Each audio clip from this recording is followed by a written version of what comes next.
Welcome to a Foxy Tech Tips tutorial on appearing offline on Xbox Live using the Xbox One. If you find this video helpful, please consider subscribing to my channel and liking the video. Launch your Xbox One and sign in to your account. Click the Guide button on your controller to bring up the Guide menu.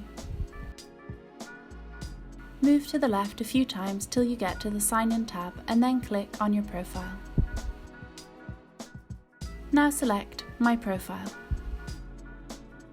Here there is an option called Appear Online. Tap that and then you can choose to appear offline.